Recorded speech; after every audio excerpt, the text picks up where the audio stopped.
The Mcduck clan has a long and storied history. Scrooge alone is a hero of the Gold Rush, the Industrial Revolution, the Old West, and more. And depending on what comics you read, his ancestors hung out with kings and Vikings. But the Duck family has given us a lot more than just adventure and laughter. According to Disney's DuckTales reboot, Scrooge's ancestors also contributed one more thing of note to the world. Apparently, the Mcduck family invented the sport of golf. If you've ever flipped through TV channels on a lazy Sunday and stumbled upon a golf game, you probably know it's not the most exciting game in the world. It's a quiet, slow, tense, and extremely tactical game. In other words, it's boring. So how do you fix golf? You throw ducks at it. I'm Huey Duck, attempting to earn my Junior Woodchuck Merit Badge for sports commentary. I'll be here all day, providing nuanced analysis. Are you ready for some golf? The badge does require a co-commentator. The Missing Links of Mooreshire is indeed an episode of DuckTales about one of the least adventurous sports ever created. And yet somehow, DuckTales made it an adventure. The episode starts off with Huey and Launchpad narrating the opening moments of the Duckburg Billionaires Club Golf Invitational. The only golf tournament to take place on the world's most exotic and expensive courses. Really though, this tournament is just another round in Scrooge and Flintheart Glumgold's never-ending battle of egos. And it actually starts out pretty tame. It's just a day on the links of Mooreshire with humorous commentary. Glumgold now very obviously switching the official coin for one that has heads on both sides. Very sneaky. He tosses the double-headed coin, and Glumgold has called tails. Glumgold, clearly embarrassed, now trying to throw the coin into the ocean. Honestly, this mock sports narration from Huey and Launchpad is one of my favorite parts of this episode. It's a joke that nails the deadpan, calm, and over-serious reading of golf announcers that simultaneously drives the narrative forward. If this was the whole episode, I think I would have been completely satisfied. But this isn't just any game of golf. This is DuckTales. Life is a hurricane. They're gonna take this to the next level. Early in this grudge match, Scrooge accidentally knocks his ball into a mysterious circle of stones in the woods. Ah yes, Scrooge went for the classic Magic Forest Stones bonus. Risky, but it paid off. And accidentally transports everybody to a magic realm of golf. That just happens to be the best mini-golf game ever created. This sounds random, but believe it or not, it's actually a pretty deep dive into the history of Disney Duck comics.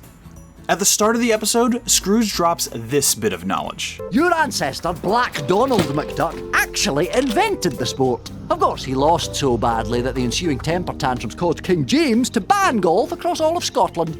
And we're proud of that in some way? That's actually a pretty great joke, but it's not new for this show. It actually first appeared in an unpublished chapter from Don Rosa's Life and Times of Scrooge McDuck, a 7-page sketch comic called The History of Clan McDuck. Don't worry if you never saw this comic. It never saw the light of day until 2011 in some Scandinavian comic book, and it wasn't ever in English until 2015 in the Don Rosa Comics Library, which I'm showing here. This Black Donald Scrooge is talking about, or Sir Donald McDuck, only appears in a few panels of the comic, but it's almost exactly as he describes. Black Donald invents golf, and then his ensuing temper tantrum from being a bad loser accidentally invents the Scottish sports of hammer throwing and log throwing before it gets banned by the King of England. And believe it or not, this all actually does tie into this episode. After being transported to this magical golf course, the Ducks encounter two magical talking ponies. Bet you're all wondering what this place is. It's a mystical golf course, right? Did ancient Scottish druids build a secret course so they could keep playing golf, even after Black Donald got it banned? Yep, that's all correct. And yes, those are voices from the My Little Pony cartoon, but let's put that aside for a second. This episode just took a tiny detail from an unpublished comic and expanded it into an episode about a magic golf tournament. I think that's kind of awesome, and it's exactly this kind of deep cut into Disney Comics history that makes me love this show. I think this magical edge definitely helps make the golf aspect of this show a little more interesting too, but not everybody's happy about it. Guys, it's golf. It's still golf, okay? That's it, I'm going home! For the most part, this is a pretty light and fun episode. There's not a lot of character development or focus, and it's mostly just a platform for some fun jokes and great gags. But if you're hungry for some of that character development, there is some to be found. The core conflict of this episode isn't so much about the game, but the growing tension between Scrooge and Dewey. Scrooge wants to play this golf game seriously. He wants to mentor Dewey to play that way too, but he keeps getting frustrated by the fact that despite the fact that Dewey has never played this sport before at all, he's doing great. And he's doing great by playing the game all wrong. Well, technically wrong, and it's driving Scrooge crazy. Is the commentary still necessary?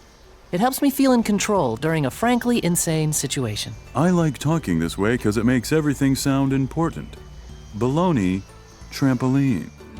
Either way, Dewey's way of playing golf looks like a lot more fun. He plays the game the way everybody wants to play the game, by just hitting the ball as hard as he can, all the time, no matter what. It's perfect. I also love that the first person Scrooge offers to play golf with isn't any of the boys, but Webby. She's mostly here just to cheer her friends on, and maybe I'm reading too much into this, but Scrooge reaching out to her first makes it seem like they're getting a little closer. And I really like that. So far, the show hasn't done a lot to really show that Webby is a part of the family, at least not to Scrooge. And that's a big change from the original cartoon, where Scrooge insisted that Webby call him Uncle Scrooge by the end of their first major story together. So I really appreciate that this show is now giving us this little glimpse of how their relationship is developing and how they're getting a little closer. I don't know if it'll ever happen, but I really hope that one day Scrooge asks this Webby to call him Uncle Scrooge at some point later in the series. And I think the way they're building to it slowly will make that moment all the more sweeter. Either way though, the missing links in Mooreshire may not be the most consequential episode so far, but it is still pretty fun. And honestly, it's nice to have a little slower of an episode after the show just dropped major hints our way about the Spear of Selene, the fate of Della Duck, and the possibility of a Darkwing Duck crossover. Oh, and this episode is also part of the few episodes that were sort of leaked. If you're not familiar with that, a couple of DuckTales stories aired in Russia and other markets early, and recordings of those versions leaked online a few months ago. I've been avoiding those and only watching the show officially as it airs on the Disney Channel, so any reviews I do from DuckTales won't come out until they air in my region. So heads up if you're wondering why I haven't reviewed certain episodes yet. That's it for now though. If you've been enjoying these reviews, go ahead and like, share, or subscribe if you want to. And don't feel shy about letting me know what you think about the show in the comments of each video. A lot of you guys have come up with a ton of great fan theories and ideas, and I'd love to read more of them. Until next time though, thanks for watching, and as always, take it easy, Internet.